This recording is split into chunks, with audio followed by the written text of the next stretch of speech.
thai 10 tuần, và chúng tôi thấy rằng tỷ lệ mà tăng khoảng sáng sau gáy ở các cái thai 10 tuần này vào khoảng 25%. 25% of these have either a chromosomal abnormality or a structural abnormality.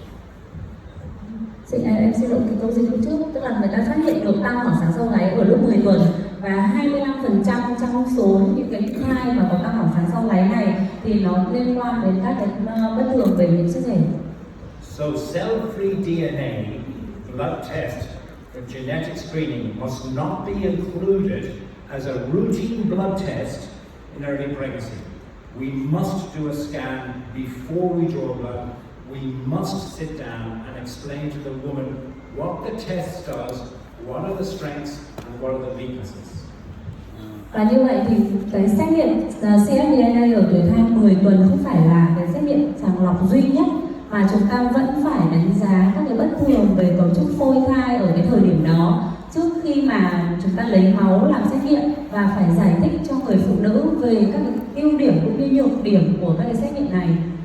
So what I want to share with you today in the next 22 minutes is what you can see both normal and abnormal very early in the pregnancy.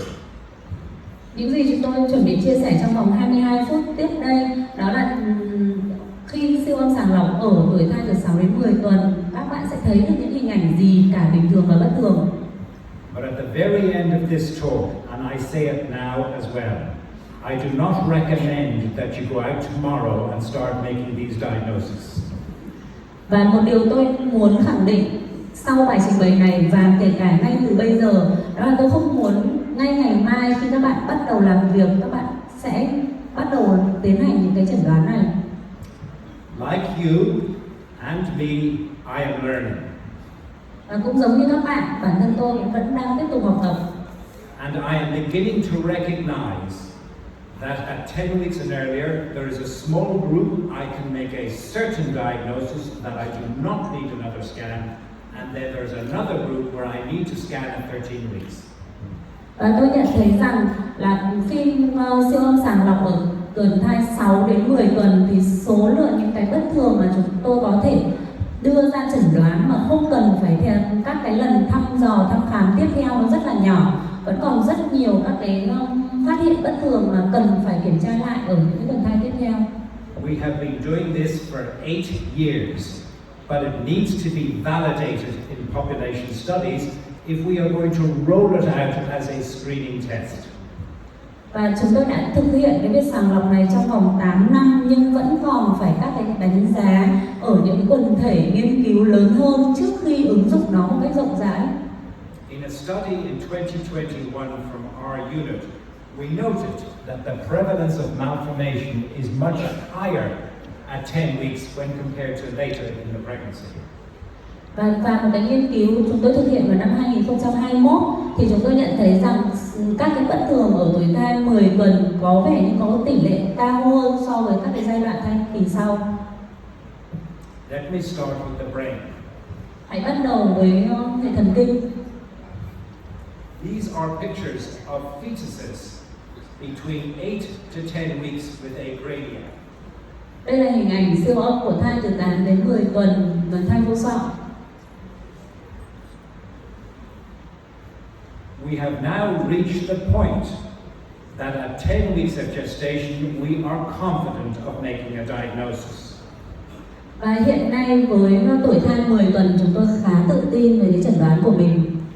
Because we do not need to rely on the absence of the bone, we need to rely on the cranial vesicles are abnormal or absent.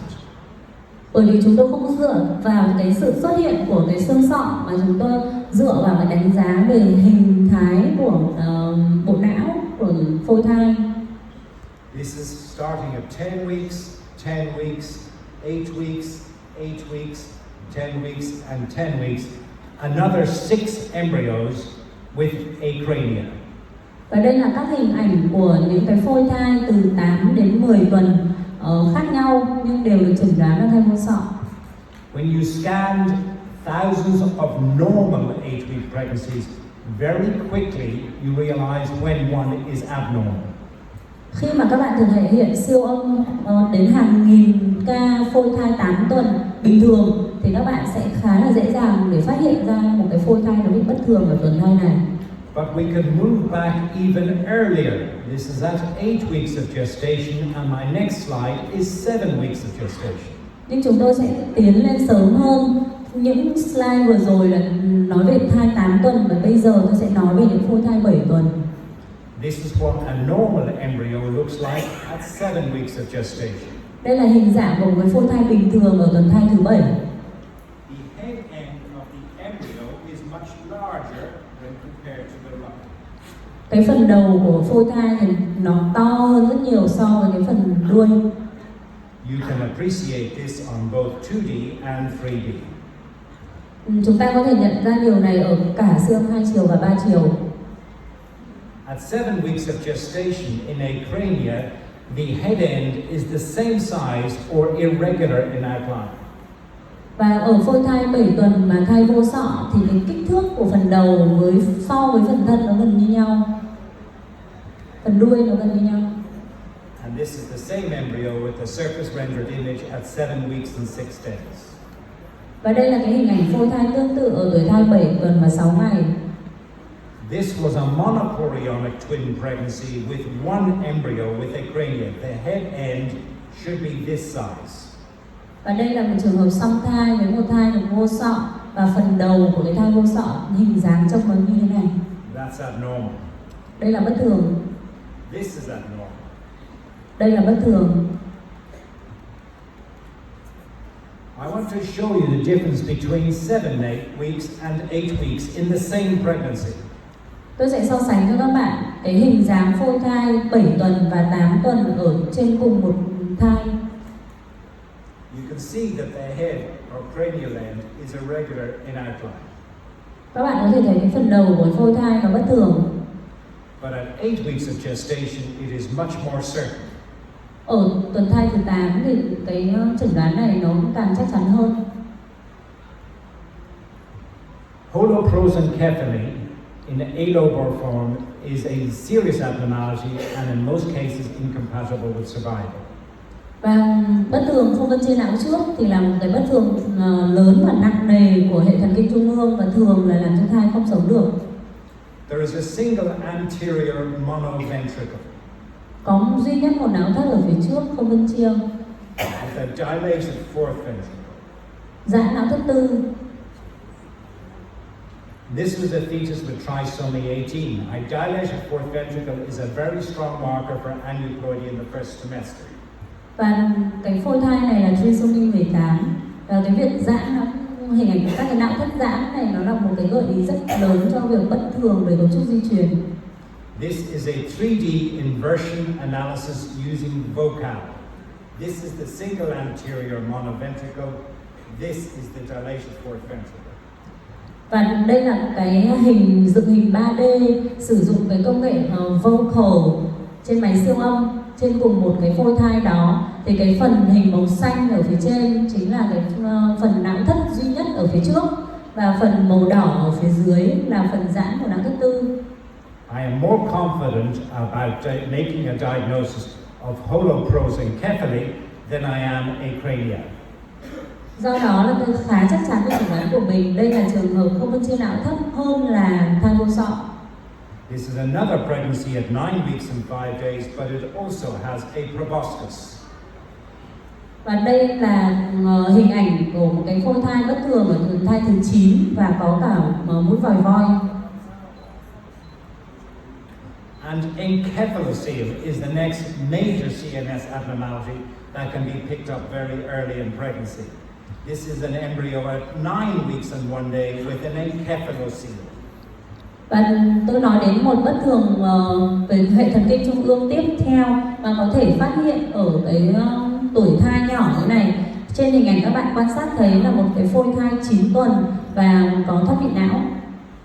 So next I am going to move to Thái Thiên Thôi ở Việt Nam. Excellent Vietnamese.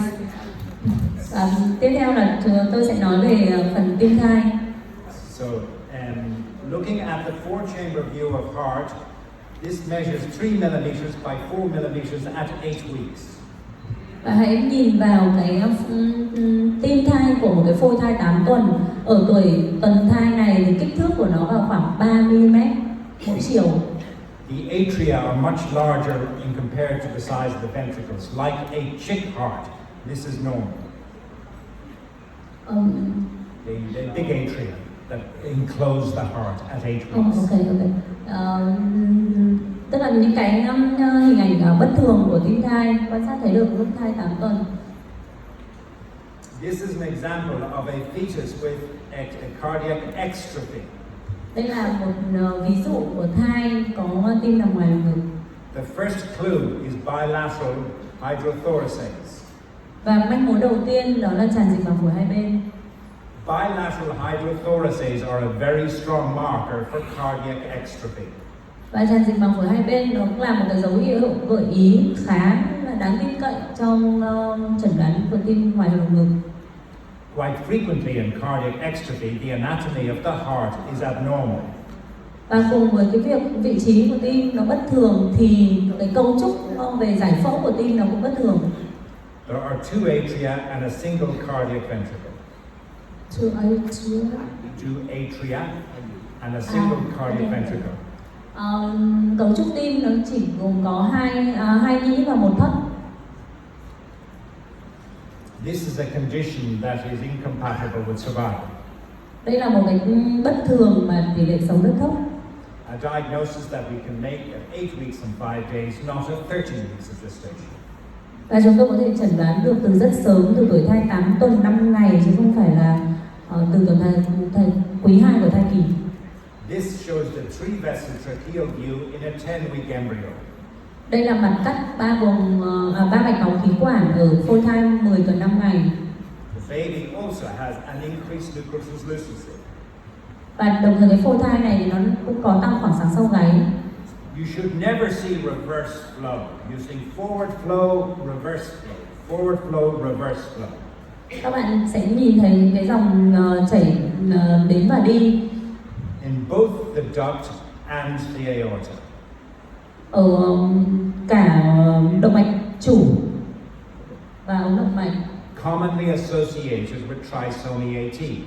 Thường là nó liên quan cùng với trisomy 18. This is an example of a 13 weeks with a right aortic arch. Đây là một ví dụ của cái phôi thai 13 tuần và động mạch chủ quay phải With a U configuration. Với cái mặt bắt cắt ba mạch máu khí quản nó cũng hình chữ U. But this was picked up at 10 weeks and 5 days. Và cái chẩn đoán này được xác định ở tuần thai 10 tuần 5 ngày.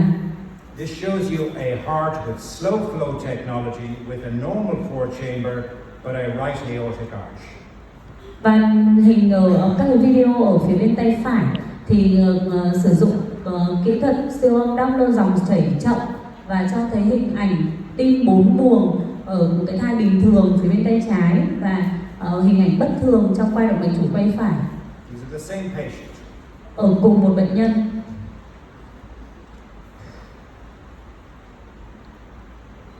So next I want to move on to the abdomen. Tiếp theo là đến phần bụng của thai nhi. In every baby between 10 weeks and 1 day and 10 weeks and 4 days most, you see a physiological hernia which is normal. Và ở hầu hết các phôi thai từ khoảng 10 tuần 1 ngày đến 10 tuần 4 ngày các bạn sẽ nhìn thấy một số những cái thoát vị, đó là thoát vị sinh lý bình thường. But sometimes this can be more striking. Nhưng đôi khi có thể khá là gây ra thách thức ấn tượng. This is an embryo with a crown rump length of 29 millimeters, 9 weeks and 4 days. Đây là một cái phôi thai mà chiều dài đầu mông 29 mm, tuổi thai 9 tuần 4 ngày. This is not a physiological herniation. Đây không phải là thoát vị thành bụng sinh lý. This is pathological. Đây là bệnh lý. This is the same patient brought back at 12 weeks of gestation with a large omphalocele. Và cũng cùng trên cái phôi thai đấy ở tuần thai 12 tuần thì chúng ta nhìn thấy cái khối thoát vị nó rất lớn. So when she came for cell-free DNA at 9 weeks, we did not draw blood. Khi mà người phụ nữ đó đến để làm cái xét nghiệm sàng cfDNA ở tuần thai thứ 9 tuần 4 ngày, chúng tôi đã không lấy máu. She does not need a screening test, she needs a diagnostic test. Bởi vì người phụ nữ này không phải là cần một cái xét nghiệm sàng lọc mà người ta cần một cái xét nghiệm chẩn đoán. Next, the genital urinary tract. Tiếp theo là đến bất thường của hệ sinh dục tiết niệu. This shows two embryos. In this case, you can see that the bowel is outside the amniotic membrane. Và ở trường hợp này thì chúng tôi nhìn thấy rằng là các cái quai ruột nó ở phía ngoài của màng ối. So is the bladder. Và đó là bàng quang. And even earlier in this 8-week embryo, you can see that the lower part of the embryo is outside the amniotic membrane. Và cũng một cái phôi thai đấy mà quay ngược trở lại ở tuần thai 8 tuần thì các bạn thấy rằng một phần cái tạng ổ bụng của em bé nó nằm ở phía ngoài của màng ối.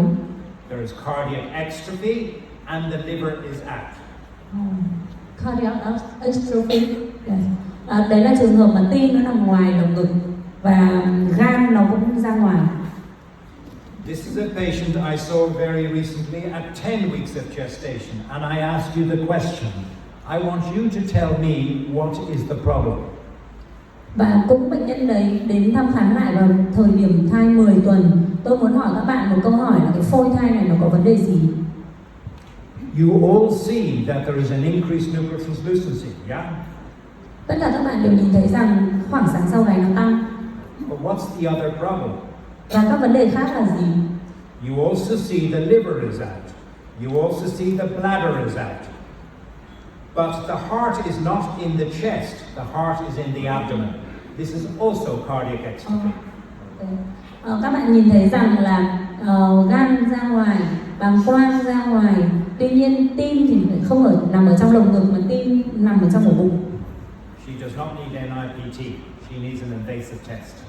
Và người phụ nữ này thì không làm các xét nghiệm sàng lọc mà người ta cần một cái xét nghiệm chẩn đoán. Next, I would like to move to the skeleton. Tiếp theo là chúng ta sẽ xem đến hệ xương.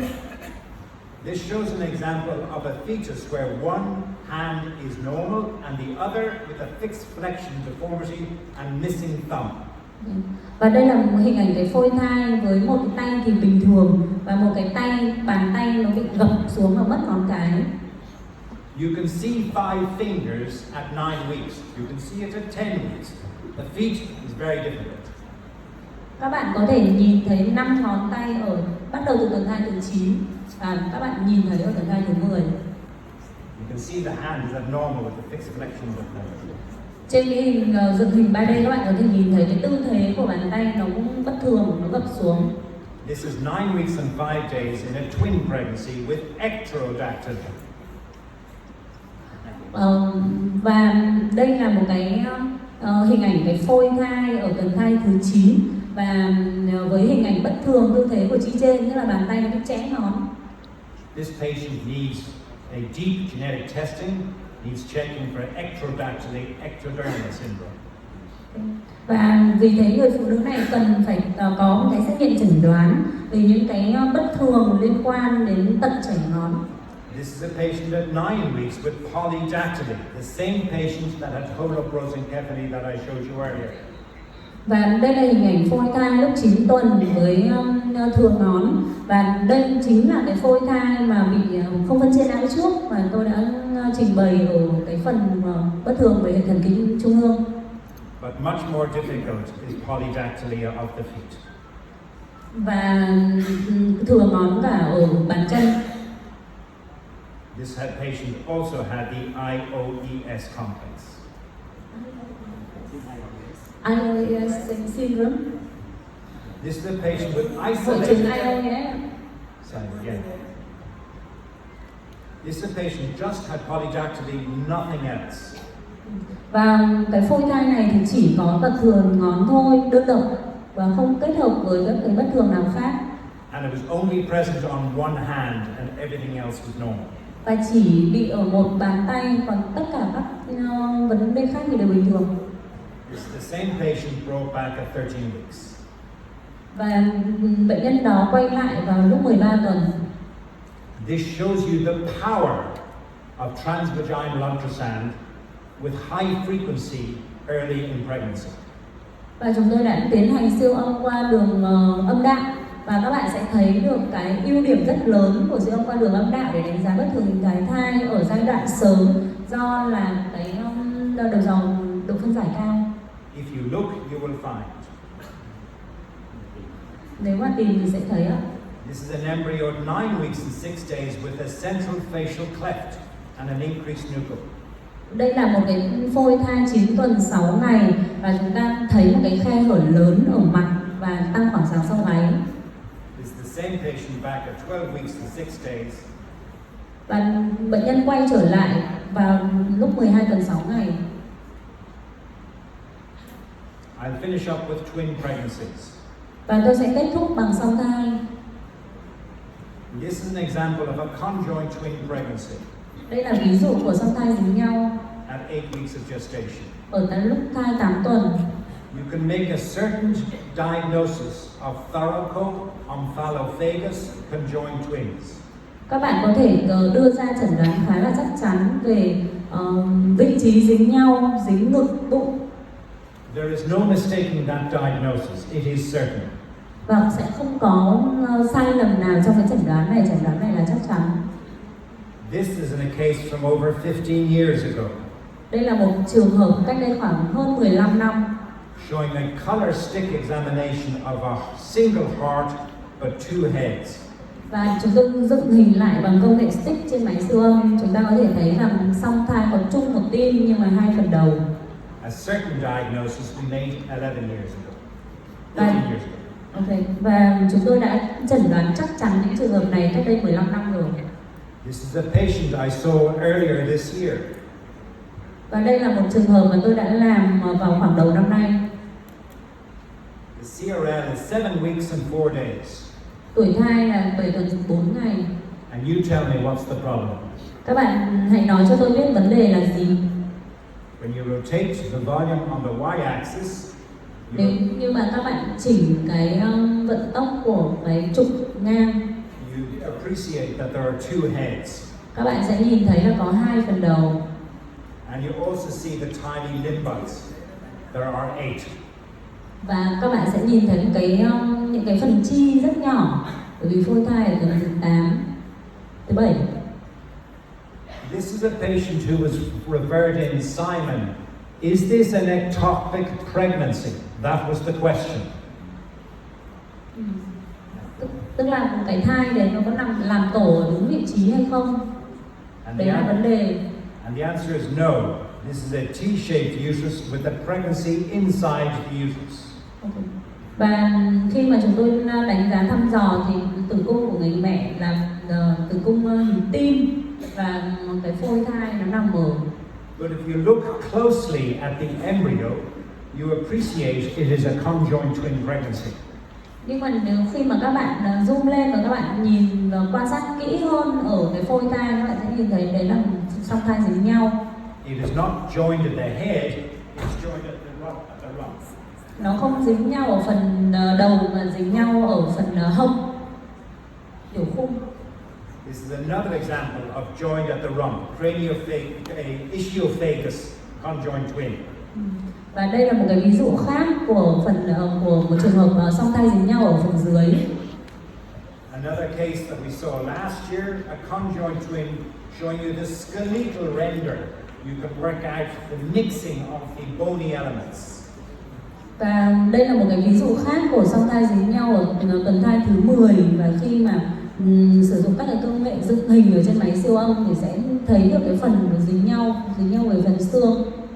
Okay, this is my last case, I think, and I want you to tell me what's the problem. This is you going to work on Monday morning. You are holding the probe. Và sau đây cũng sẽ là những cái slide cuối cùng của tôi. Vậy thì các bạn cho tôi biết khi mà các bạn đi làm vào sáng ngày mai, các bạn là những người cầm đầu giò siêu âm, and I want you to look closely. Và tôi muốn các bạn hãy quan sát một cách kỹ càng. I'm going to start from the sweep from the legs up to the chest. Và hãy quan sát di chuyển đầu giò từ phần chân cho đến phần ngực của cái phôi thai. 2 legs, 2 chân, 1 abdomen, 1 bụng, 1 stomach, 1 dạ dày. and now you come to the heart. Bây giờ là đến phần tim. And when you look at the heart, Các bạn đã quan sát thấy phần tim. you see there are 2 pulsations inside the chest, Các bạn sẽ có thể nhìn thấy 2 tim trong cùng lồng ngực. and then you see 2 heads. Và sau đó các bạn nhìn thấy 2 đầu. When you look closely at the hearts, Nếu quan sát kỹ hơn ở phần tim, this heart is normal, một tim bình thường, this heart is abnormal. một tim bất thường. So when you make a diagnosis, go to the next step. Nếu như các bạn làm chẩn đoán, hãy đi đến bước tiếp theo. So in summary, Và để tóm tắt lại, I share with you an experience. chúng tôi đang chia sẻ với các bạn kinh nghiệm của tôi. I do not recommend you start doing this tomorrow morning, Tôi không khuyến kháo các bạn thực hiện những việc này vào sáng ngày mai. but I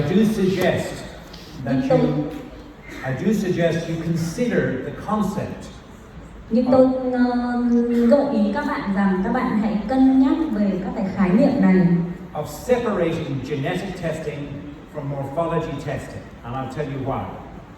và các bạn hãy phân biệt giữa các cái xét nghiệm về chẩn đoán di truyền và các cái siêu âm sàng lọc về giải phẫu. The next 50, 100 years of medicine, we are going to have an enormous amount of genetic information, and we have to make sense of this information on ultrasound. We need to phenotype. The earlier you phenotype, the greater the chances you can interpret a genetic test.